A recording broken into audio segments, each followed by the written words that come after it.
아멘. 오늘도 하나님 말씀 앞에 서게 되어 여러분 모두 주의 이름으로 축복합니다. 하나님 말씀은 스바냐 3장 17절 말씀입니다. 너의 하나님 여호와가 너희 가운데에 계시니 그는 구원을 베푸실 전능자이시라. 그가 너로 말미암아 기쁨을 이기지 못하시며 너를 잠잠히 사랑하시며 너로 말미암아 즐거이 부르며 기뻐하시리라 하리라. 아멘. 오늘은 스바냐 마지막으로 하나님의 기쁨이란 주제로 말씀을 같이 나누도록 하겠습니다. 스바냐 하나님께서 우리에게 말씀하시는 그 내용은 환난 가운데서도 숨기시고 그리고 환난 중에 하나님께서 우리에게 최후의 승리를 주시는 구원의 은혜를 말해주고 있어요. 스바냐 1장에서 여호와의 심판을 말씀하고 있고 2장에서 유다의 회개와 열국에 대한 심판들을 말씀하고 있습니다. 그리고 오늘 3장에서 예루살렘의 구체적인 죄악들과 그러나 남은 자들을 향한 하나님의 구원의 메시지들을 우리에게 전해주고 있는 내용이죠. 왕족의 한 사람으로서 요시야 왕에 올랐을 때 그를 향하여서 하나님의 말씀을 전하고 또 개혁하도록 그렇게 길을 열어주었던 그런 선지자의 사역입니다. 예루살렘의 죄를 먼저 우리에게 말씀하는데 1절에 말하기를 예루살렘의 죄는 패역하고 더러운 곳, 예루살렘이 하나님께 택하심을 받은 그곳인데 말하기를 패역하고 더러운 곳, 포악한 그 성읍이 화했을진저. 우리가 니느웨 또 바벨론에 그와 같은 메시지들을 들었는데 동일하게 예루살렘도 이와 같이 하나님 앞에서 패역한 더러운 포악한 폭력이 난무한 도시다라는 그런 말을 듣고 있어요. 그가 명령을 듣지 아니하며 교훈을 받지 아니하며 여호와를 의뢰하지 아니하며 자기 하나님에게 가까이 나가지 아니하도다. 그래서 이와 같은 폭력과 더러움과 패역이 난무하게 되는 이유는 오직 하나님의 말씀에서 떠나면 그 결과가 이와 같다라고 하는 것이죠.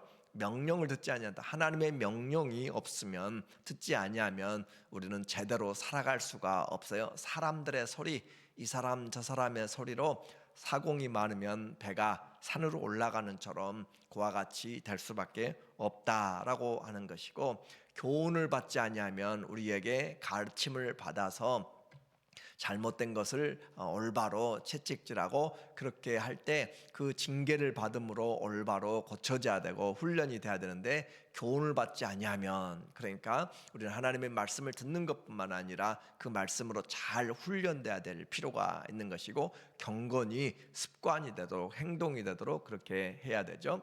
여호와를 의뢰하지 아니하며 기도하지 않는 것이죠. 하나님을 의뢰하지 않고 너희는 범사에 그를 의뢰하며 너희의 명철을 의지하지 말라라고 그렇게 말씀하는데, 하나님을 의뢰하지 않는다. 그리고 자기 하나님에게 가까이 나가지 아니한도다. 그러니까 하나님과의 관계가 멀어졌다라고 하는 것을 통하여서 우리에게 그들의 모습이 하나님을 떠나면 우리는 이미 로마서 1장 24절부터 32절에 하나님을 마음에 두기 싫어하는 결과로 제일 먼저 찾아오는 결과가 우상을, 하나님을 창조주를 버리고 피조물을 섬기는 우상을 숭배한다고 그랬고, 두 번째는 그 마음에 상실한 대로 하나님께서 부끄러운 대로 더러운 정욕대로 그렇게 놔두니까 그들이 하나님 앞에서 성적인 타락으로 간다고 그랬고, 그리고 불의를 행한다라고 그렇게 말했어요. 그래서 그 뿌리, 하나님의 말씀을 떠나게 되면, 하나님께로부터 떠나게 되면 반드시 찾아오는 것이 우상 숭배와 성적인 타락과 불의한 그런 죄의 열매들이 나타나게 된다라고 하는 거예요. 그래서 하나님의 말씀을 듣지 않으면 우리도 이와 같이 되어진다라는 것이죠. 그래서 이 창조의 원리입니다. 하나님이 우리를 창조하실 때 하나님의 형상을 좇아서 그 모양으로 만들었기 때문에 우리는 하나님을 우리 마음에 모시기 전까지는, 주님이 내 안에 자리하기 전까지는 항상 불안하고 안정을 찾지 못하게 되는 것이에요. 헛된 것입니다. 그래서 인생의 수고와 슬픔이 되는 것이고, 이제 이와 같이 하나님의 말씀 듣지 않고 하는 모든 것은 결국 전체적으로 하나님의 말씀을 가르치는 자들, 또 지도자들 모두가 총체적인 위기에 빠졌기 때문에 그래요. 3절에서 말하기를 그 가운데 방백들은 부르짖는 사자요, 그의 재판장들은 이튿날까지 남겨두는 것이 없는 저녁일이요. 그러니까 얼마나 그렇게 먹을 것을 개걸스럽게 먹고 포악하게 먹고 남겨두지 않는다, 다 쓸어간다라는 것이고, 그의 선지자들은 경솔하고 간사한 사람들이요, 그의 제사장들은 성소를 더럽히고 율법을 범하였다라고 이야기해요. 지도자들의 타락, 지도자가 잘못되면 모두가 다 잘못된 길로 가게 됩니다. 소경이 길을 인도하면 다 모두가 다 구덩이에 빠진다라고 하잖아요. 그러므로 나라의 지도자들을 위해서 기도하는 것 우리에게 얼마나 중요한지 몰라요. 영적인 리더들은 더 중요합니다. 그러므로 영원을 잃어버리게 만들어요. 이 세상의 정치적인 경제적인 리더들은 잠시 경제적인 불황이나 또 실직이나 여러 어려움 경제적으로지만 영적인 리더들을 잘못 따라가게 되면은 영원을 잃어버리게 되기 때문에 우리는 정말로 함께 기도해야 될 필요가 있는 것이고, 이와 같이 예언자들은 지금 자기 잘날 맛에 살게 되는 것이고, 또 재판장들이 자기들에게 뭔가 들어오면 그들에게 무전유죄라죠. 돈이 없으면 죄가 되는 것이고, 그렇게 하는 것, 권력이 없으면 죄가 되는 것이고, 그와 같이 해나가는 그런 모습들로 재판장은 하나님을 대리해서 해야 될 가장 공의의 기초가 되는 재판장들이 불의하다라고 하는 것이고, 선지자들이 경솔하고 간사하게 그냥 마음에 맞는 대로 떠오르는 대로 그들이 꿈에서 본 대로 그냥 그렇게 외치고 다니는 경솔한 자들, 간사한 자들이고, 그의 제사장들은 성소를 더럽히고 성소에서 하나님을 만나도록 거룩을 말씀하고 해야 되는데 율법을 자기 마음대로 이용하게 되는 것이죠. 그래서 엘리의 제사장 두 아들들처럼 제사지러 온 사람들에게 먼저 갈취하고 그들의 범죄하고 그렇게 했던 모습들을 우리에게 말씀해주고 있어요. 그래서 자기 마음대로 정치가들은 정치가대로 그대로 자기 원하는 대로 이용하고, 또 영적인 지도자들도 자기의 그 이익이 되는 대로 그렇게 하신데, 그러나 하나님은 신실하시다. 5절에 보니까 말하기를 그 가운데 계시는 여호와는 의로우사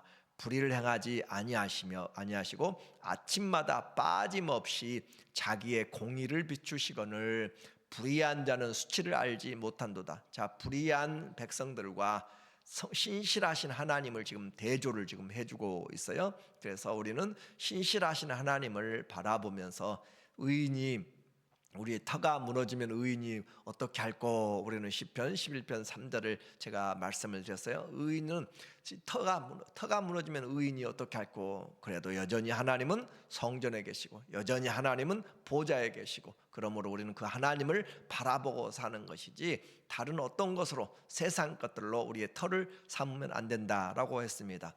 불의한 자는 수치를 알지 못한도다. 내가 여러 나라를 끊어버렸으므로 그들의 망대가 파괴되었고 내가 그들의 거리를 비게 하여 지나는 자가 없게 하였으므로 그들의 모든 성읍이 황폐하며 사람이 없으며 거주할 자가 없게 되었느니라. 하나님과 사람들 사이에 나눠져 있는 그런 신실함과 또 불신실함에 대한 내용을 이야기하고 있어요. 그래서 하나님은 다시 기회를 주고 그렇게 하지만 그들은 돌이켜서 하나님 앞에 나가지 않았습니다.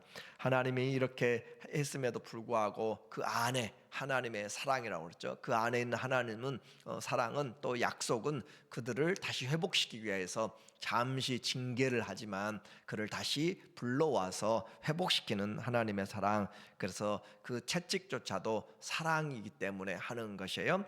유기하지 않습니다. 하나님의 가장 큰 심판은 그냥 내버려 두사, 상실한 마음대로 내버려 두사, 부끄러운 마음의 정욕대로 내버려 두사라고 그렇게 더러운 가운데 내버려 두는 것이 육인데, 그렇지 않고 하나님이 채찍을 들어서 징계를 한다라고 하는 것은 사랑하는 그 자녀마다 아버지는 그들을 징계하신다라고 했어요. 14절에 보니까 시온에 따라 노래할지어다, 이스라엘아 기쁘게 부를지어다, 예루살렘 따라 진심으로 기뻐하며 즐거워할지어다. 완전히 이제 분위기가 바꾸어졌어요. 하나님의 심판에서 이제 구원으로 그렇게 바꾸어 나가는. 그래서 여호와가 내 형벌을 제거하였고 내 원수를 쫓아내었으며 이스라엘 왕 여호와가 내 가운데 계시니 내가 다시는 화를 당할까 두려워하지 아니할 것이라. 그래서 하나님께서 그들을 회복시키시고 우리에게 찬양을 주고 기쁨을 주고 인생의 즐거움은 바로 이 믿음이 다시 회복되고 하나님과의 관계가 회복될 때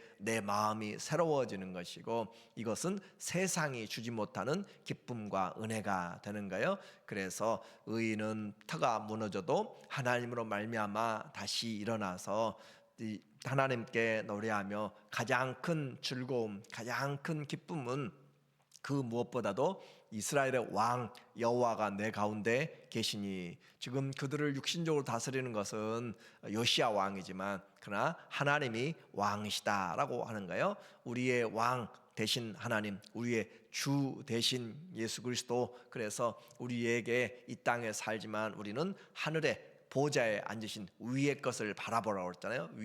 위에서는 그리스도가 하늘 보좌에서 다스리신다라고 하는 것처럼 오늘 우리는 위를 바라보고 우리의 왕 대신 주님을 바라보면서 살아가고 통치를 받는 삶이 가장 중요한 것이죠. 그래서 이스라엘의 왕 여호와가 너희 가운데 계시다라고 하는 것은 왕의 통치를 받고 있는 것, 그것이 우리에게 가장 큰 회복의 기쁨입니다. 이 15절에서 나오는 하나님이 함께한다라고 하는 것, 그래서 하나님의 가장 큰 선물이 바로 동거와 연합이죠. 17절에 하나님이 우리에게 향하신 하나님의 기쁨, 조금 전에는 우리의 기쁨을 이야기했고 하나님의 기쁨이 너의 하나님 여호와가 너희 가운데 계시니, 하나님이 우리 가운데 계시다. 그것이 임마누엘이잖아요. 그 하나님이 우리 가운데 계시는 것이 최고의 기쁨이고 영광이고 축복입니다. 너희 하나님 여호와가 왕으로서 우리를 다스리시며 함께 계시니 그는 구원을 베푸실 전능자이시라. 전능자가 함께 하신다. 우리와 함께 하신 분이 보통 사람이 아니라, 보통 왕이 아니라 전능자, 창조주가 우리와 함께 한다라고 하는 것은 그들에게 커다란 위로가 되고, 그리고 당연히 주님과 함께 동행하기를 바라는 영광의 초청입니다. 그러므로 우리는 오늘 보이지 않는 하나님 믿고 있지만은 그 하나님이 왕 중에 왕이시고 모든 주의 모든 주 중에 만주의 주가 되시는 그 주님이 우리와 함께 하시고, 그분은 바로 우리의 영원한 심판자가 되시는 거죠. 그가 너로 말미암아 기쁨을 이기지 못하시며, 여기서부터는 관계예요. 하나님과의 관계. 부모가 자녀를 보면서 자녀가 자라가는 것을 보면서 격려하면서, 그래서 그가 너로 말미암아 기쁨을 이기지 못하시며, 그 기쁨, 하나님의 기쁨이 하나님 기쁨을 이기지 못한다라고 하는 거죠. 너무 기쁘고 너무 즐겁고 하는 그 기쁨. 그래서 너를 잠잠히 사랑하시며, 하나님이 우리를 사랑하시는 방법이에요. 잠잠히 사랑하시며 너로 말미암아 즐거이 부르며 기뻐하시리라 하리라. 자, 위에서는 우리의 하나님의 사랑을 입고 회복된 자들이 하나님을 인하여서 기뻐하며 즐거워하고 찬양하고, 또 17절에서는 하나님이 우리로 말미암아서 기뻐하고 즐거워하고 하나님 하나님의 그런 은혜로 하나님이 찬양하신다라고 하는 것이죠. 노래 부르시는. 그래서 우리에게 향하신 이 사랑은 요한복음 17장에서 우리에게 주님이 대제사장인 기도회에서 말씀하신 것처럼 아버지와 내가 하나이 된 것 같이 저들도 우리와 하나가 되게 하여 주시옵시고 하고 그렇게 기도하는 성부 성자 성령의 사랑 가운데로 우리를 초청하여서 하나 되게 하신 것처럼 오늘 우리는 이와 같이 스바냐가 짧은 그 내용에서 우리를 초청하여서 하나님의 그 기쁨의 자리로 초청하고 있는 그런 내용입니다. 그러므로 주님이 우리로 인하여서 기쁨을 감추지 못하시며 자녀들이 그 기뻐하는 걸 보면서 신앙생활을 올바로 하며 성장해 가는 것을 보면서 입이 벌어져서 이름을 부르면서 덩실덩실 춤을 추는 그런 부모의 입장으로 하나님이 우리에게 얼마나 큰 기쁨이고 우리가 하나님께 얼마나 또 기쁨이 되는지를 말씀하고 있는 거죠. 그래서 포로 생활이 끝났습니다. 모든 치욕의 시간들이 끝났고 하나님이 그 백성을 찾아오시고 회복시키시고 그들과 함께 계시고 20절에 보니까 말하기를 내가 그때 너희를 이끌고 그때 너희를 모을지라 내가 너희 목전에서 너희의 사로잡힘을 돌이킬 때 너희에게 천하 만민 가운데서 명성과 칭찬을 얻게 하리라 여호와의 말이니라. 그래서 하나님이 이 말씀으로 지금 스바냐서를 마치고 있는데 하나님은 심판을 선포하셨지만 결국 하나님이 우리와 함께 하심으로 우리와 동행하시는 그 가운데 열국에서 칭찬과 존귀를 얻게 만드는 요한계시록 7장 17절에 보면 이는 보좌 가운데 계신 어린 양이 저희의 목자가 되사 생명수 샘으로 우리를 인도하시고 하나님께서 저희 눈에서 모든 눈물을 씻어 주실 것임이라. 하나님이 우리에게 우리의 손을 들어주시는 거예요. 억울하고 힘들고 고난받고 그런 지쳐있는 자들의 마지막에 주님이 손을 들어주셔서 우리를 향하신 하나님의 사랑이 얼마나 크고 영화로운지를 우리에게 말씀해주고 그래서 우리의 눈에서 눈물 닦아주시는 그 주님으로 그리고 우리 이마에 그 그리스도의 이름을 하나님의 이름을 우리에게 이마에 주시는 그 하나님.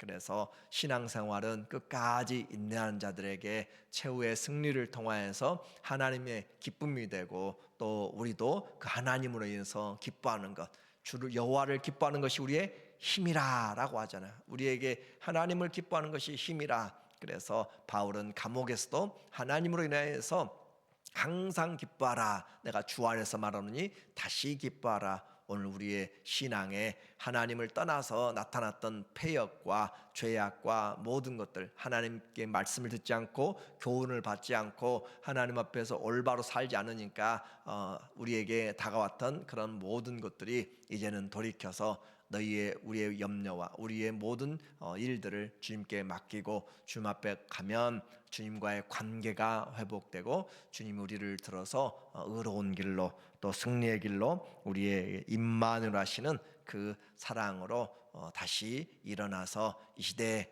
하나님의 의인이 터가 무너져도 하나님의 통치하심과 하나님의 보좌의 계심과 주님의 은혜로 오늘도 승리해 나가시는 우리 모두 되기를 예수님의 이름으로 축원합니다.